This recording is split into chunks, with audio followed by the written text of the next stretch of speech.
NCERT review series में आज बात करेंगे चैप्टर 4 पर, जो है मुग़ल साम्राज्य से रिलेटेड। कक्षा 7 की इतिहास विषय की NCERT का यह चैप्टर हमें मुग़ल साम्राज्य के बारे में, मुग़ल वंशावलियों के बारे में और मुग़ल प्रशासन पद्धति के साथ में जो एक इम्पैक्ट रहा पूरे भारत पर, बहुत ही महत्वपूर्ण और तथ्यात्मक जानकारी प्रदान करता है। चूँकि चैप्टर बड़े हैं और ज़्यादा जानकारियाँ कंसिस्ट करते हैं, ऐसे में वीडियो लंबे ना हो, तो जहाँ तक कोशिश करी है मैंने कि चीज़ों को अंडरलाइन किया है और पूरा प्रयास रहेगा कि कुछ छूटे ना, लेकिन जो मुख्य चीज़ें हैं वह हम जान पाएँ। काफ़ी सारे लोगों ने कहा है कि थोड़ा सा मैं धीमे बोला करूं, लेकिन मुझे उन लोगों का काफ़ी ध्यान रखना पड़ता है जिनका यह मानना है कि वीडियो 15 मिनट से लंबी ना हो, किसी भी हालत में चैप्टर का रिव्यू 15 मिनट से लंबा ना हो। तो ऐसे में उन लोगों से मैं ज़रूर माफ़ी चाहूँगा और कोशिश करिए कि आप, अगर थोड़ा सा मैं भी कोशिश करता हूँ धीमा करने का, और आप एक बार अगर वीडियो रिव्यू कर लेंगे या फिर चैप्टर को फिर से पढ़ लेंगे आप, तो वो चीज़ें वैसे ही हल होती जाएंगी। अब हम बात करते हैं मुग़ल साम्राज्य से जुड़े हुए इस चैप्टर को रिव्यू करना। यहाँ से हम स्टार्ट करते हैं। अपने पूर्ववर्तियों के विपरीत मुग़लों ने एक साम्राज्य की स्थापना की और वह कार्य पूरा किया जो अब तक केवल छोटी अवधियों के लिए ही संभव जान पड़ता था। 16वीं सदी के उत्तरार्ध से इन्होंने दिल्ली और आगरा से अपने राज्य का विस्तार शुरू किया और 17वीं शताब्दी में लगभग संपूर्ण महाद्वीप पर अधिकार प्राप्त कर लिया। उन्होंने प्रशासन के ढांचे तथा शासन संबंधी जो विचार लागू किए, वे उनके राज्य के पतन के बाद भी टिके रहे। यह एक ऐसी राजनीतिक धरोहर थी जिसके प्रभाव से उपमहाद्वीप में उनके पश्चात आने वाले शासक अपने को अछूता न रख सके। तो this is the impact of Mughal rulings, कि न सिर्फ मुगलों के समय तक, बल्कि जो उत्तरकालीन मुगल सम्राट थे और उनके प्रशासन के शासन के उनके समाप्त होने के बाद भी, उनकी वंशावलियों के समाप्त होने के बाद भी जो एक इम्पैक्ट रहा उनके शासन करने के तरीकों का, वह इम्पैक्ट बना रहा। और बाद में अगर हम देखें तो अंग्रेजों ने भी जो लड़ाके पद्धति के लोग थे उनको अपनी सेनाओं में भर्ती किया। मुगल कौन थे? मुगल दो महान वंशों के वंशज थे। दो माता की ओर से वे मंगोल शासक चंगेज खान, जो चीन और मध्य एशिया के कुछ भागों पर राज करता था, के उत्तराधिकारी थे, और पिता की ओर से वे ईरान, इराक और वर्तमान तुर्की के शासक तैमूर, जिसकी मृत्यु 1404 में हुई, के वंशज थे। तो मंगोल और जो तुर्की का शासक था तैमूर, तो चंगेज खान और तैमूर के वंशज थे मुगल। परंतु मुगल अपने को मुगल या मंगोल कहलवाना पसंद नहीं करते थे। ऐसा इसलिए था क्योंकि चंगेज खान से जुड़ी स्मृतियां सैकड़ों व्यक्तियों के नरसंहार से संबंधित थी। यही स्मृतियां मुगलों को प्रतियोगियों उज्बेकों से भी संबंधित करती थी। दूसरी तरफ मुगल तैमूर के वंशज होने पर गर्व का अनुभव करते थे, ज्यादा इसलिए क्योंकि उनके इस महान पूर्वज ने 1398 में दिल्ली पर कब्जा कर लिया था।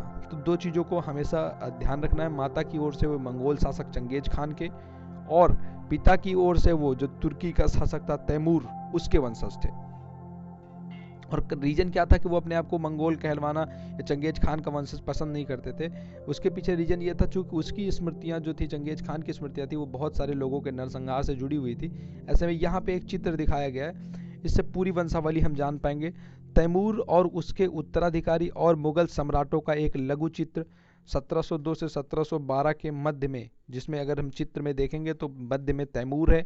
हमें वंशावली पढ़ना ज़्यादा इंपॉर्टेंट है, क्रम इतना इंपॉर्टेंट हमारे लिए नहीं है।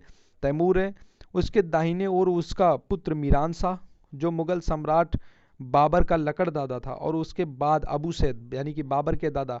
तैमूर की बाईं ओर यदि हम चित्र में देखें तो उस ओर सुल्तान मोहम्मद मिर्जा अर्थात बाबर के परदादा और उमर शेख बाबर के पिता हैं। फिर तैमूर के राइट साइड में अगर हम देखें तो वहाँ से दाहिने ओर से तीसरे, चौथे और पांचवें व्यक्ति मुगल सम्राट बाबर, अकबर और शाहजहां हैं, जबकि उनके दाईं ओर इसी क्रम में हुमायूं, जहांगीर और औरंगजेब हैं। तो ये है पूरी की पूरी मुगल वंशावली जो बाबर से आगे बढ़ते हुए आई उन्होंने अपनी वंशावली का चित्र बनवा करके प्रदर्शन किया। मुगल सैन्य अभियान हमारे लिए इंपॉर्टेंट हो जाते हैं। पहला मुगल शासक जो बाबर था 1526 से 1530 ने जब 1494 में फरगना यानी कि फरघाना जिसे लिखा गया है राज्य का उत्तराधिकार प्राप्त किया, तो उसकी उम्र केवल 12 वर्ष थी। जब मुगल शासक बाबर जो था उसने जब 1494 में फरघाना राज्य का उत्तराधिकार प्राप्त किया तो वो केवल 14 वर्ष का था। मंगोलों की दूसरी शाखा उज़्बेकों के आक्रमण के कारण उसे अपनी पैतृक गद्दी छोड़नी पड़ी। अनेक वर्षों तक भटकने के बाद 1504 में काबुल पर कब्जा किया और उसने 1526 में दिल्ली के सुल्तान इब्राहिम लोदी को ऐतिहासिक रूप से पानीपत में हराया और दिल्ली और आगरा को अपने कब्जे में ले लिया। एक बार इसको फिर से पढ़ेंगे कि अनेक वर्षों तक जब उसको उज़्बेकों की शाखा से आक्रमण के बाद में उसे अपनी गद्दी छोड़नी पड़ी, फिर अनेक वर्षों तक भटकने के बाद में उसने 1504 में काबुल पर कब्जा किया और उसने 1526 में दिल्ली के सुल्तान इब्राहिम लोदी को पानीपत के युद्ध में हराया। तो पानीपत का युद्ध कब हुआ था? 1526 में। किसके किसके बीच में हुआ था? बाबर और सुल्तान इब्राहिम लोदी के बीच में हुआ था। जीता कौन था? तो जीता था बाबर। और कब्जे में उसके क्या क्या आया था? तो दिल्ली और आगरा को उसने अपने कब्जे में ले लिया था। अब अगर हम आगे देखें तो युद्ध में प्रयोग होने वाली बारूद की तकनीकी भारत में 14वीं शताब्दी में लाई गई। आग्नेयास्त्रों के लिए इसका प्रयोग सबसे पहले गुजरात, मालवा और दक्कन जैसे प्रदेशों में हुआ एवं आरंभिक 16वीं सदी में बाबर द्वारा इसका प्रयोग सबसे पहले किया गया। 16वीं शताब्दी के युद्धों में तोप और गोलेबारी का प्रयोग पहली बार हुआ। बाबर ने पानीपत की लड़ाई में इसका प्रभावी ढंग से पहली बार प्रयोग किया। यहाँ से मैं मुगल वंश के बारे में सभी इम्पोर्टेंट और महत्वपूर्ण जानकारियाँ इस तालिका से मिल जाएंगी। इसे आप जरूर 1 से 2 बार रिव्यू कर लीजिएगा। तालिका 1 सबसे पहले मुगल सम्राटों के बारे में बात करेंगे और बात करेंगे उनके प्रमुख अभियान और घटनाओं पर। स्टार्ट करते हैं बाबर के साथ में। शासनकाल रहा 1526 से 1530 तक। सबसे पहले 1526 में पानीपत के मैदान में इब्राहिम लोदी और उसके अफगान समर्थकों को हराया। 1527 में खानवा में राणा सांगा राजपूत राजाओं और उनके समर्थकों को हराया। 1528 में चंदेरी के राजपूतों को हराया जिसमें मेदिनी राय के साथ इनका युद्ध हुआ था। अपनी मृत्यु से पहले दिल्ली और आगरा में मुगल नियंत्रण को स्थापित किया। तो दिल्ली और आगरा में जिसने मुगल नियंत्रण स्थापित किया वो था बाबर। हुमायूं 1530 से 1540 और 1555 से 1556। हुमायूं अपने पिता की वसीयत के अनुसार जायदाद का बंटवारा किया। प्रत्येक भाई को एक प्रांत मिला। उसके भाई मिर्जा कामरान की महत्वाकांक्षाओं के कारण हुमायूं ने अपने अफगान प्रतिद्वंदियों के सामने क्या हुआ? फीका पड़ गया। शेर खान ने हुमायूं को 2 बार 1539 में चौसा में और 1540 में कन्नौज बिलग्राम में हराया। इन पराजयों ने उसे ईरान की ओर भागने पर बाध्य कर दिया। तो बाबर ने जो दिल्ली और आगरा पर मुगल नियंत्रण को स्थापित किया था, हुमायूं उसको कायम नहीं रख सका और उसका जो भाई था मिर्जा कामरान, उसकी महत्वाकांक्षाओं के कारण जो हुमायूं था वो अपने अफगान प्रतिद्वंदियों के सामने फीका पड़ गया। और इसी का फायदा उठा करके शेर खान ने हुमायूं को 2 बार हराया और 1539 में पहले चौसा के युद्ध में, फिर 1540 में कन्नौज के युद्ध में। इन पराजयों के बाद में हुमायूं को ईरान भागना पड़ा। ईरान में हुमायूं ने सफाविद शाह की मदद ली। याद रखना है, सफाविद शाह की मदद ली और 1555 में दिल्ली पर पुनः कब्जा किया। परंतु अगले ही वर्ष एक इमारत से गिर करके दुर्घटना में उसकी मृत्यु हो गई। इसके बाद में अकबर 1556 से 1605 13 वर्ष की अल्प आयु में, केवल 13 वर्ष की अल्प आयु में अकबर सम्राट बना। उसके शासनकाल को हम 3 अवधियों में विभाजित कर सकते हैं। 1556 से 1570 के मध्य में अकबर अपने संरक्षक बैरम खान और अपने घरेलू कर्मचारियों से स्वतंत्र हो गया। उसने सूरी से अर्थात शेर शाह सूरी और अन्य अफगानों, निकटवर्ती राज्यों मालवा और गोंडवाना तथा अपने सौतेले भाई मिर्जा हाकिम और उज़्बेकों के विद्रोह को दबाने के लिए सैन्य अभियान किए। 1568 में सिसोदियों की राजधानी चित्तौड़ और 1569 में रणथंभौर पर कब्जा कर लिया। दूसरे में हम देखें तो 1570 से 1585 के मध्य में गुजरात के विरुद्ध सैनिक अभियान हुए। दूसरे दौर में गुजरात के विरुद्ध सैनिक अभियान हुए। इन अभियानों के पश्चात उसने पूर्व में बिहार, बंगाल और उड़ीसा में अभियान चलाए, जिन्हें 1579 से 80 में मिर्जा हाकिम के पक्ष में हुए विद्रोह ने और जटिल कर दिया था। तीसरे चरण में 1585 से 1605 के मध्य में अकबर के साम्राज्य का अत्यंत विस्तार हुआ। उत्तर पश्चिम में अभियान चलाए गए। सफाविदों को हराकर कंधार अर्थात वर्तमान पाकिस्तान और अफगानिस्तान के क्षेत्र पर कब्जा किया गया और कश्मीर को भी जोड़ लिया गया। मिर्जा हाकिम की मृत्यु के बाद काबुल को भी उसने अपने राज्य में मिला लिया। दक्कन के अभियानों की शुरुआत हुई और बरार, खानादेश, अहमदनगर के कुछ हिस्सों को भी उसने अपने राज्य में मिला लिया। अपने शासन के अंतिम वर्षों में अकबर की सत्ता राजकुमार सलीम के विद्रोहों के कारण लड़खड़ाई। यही सलीम आगे चल करके सम्राट जहांगीर कहलाया। तो ये हो गई बात अकबर के बारे में।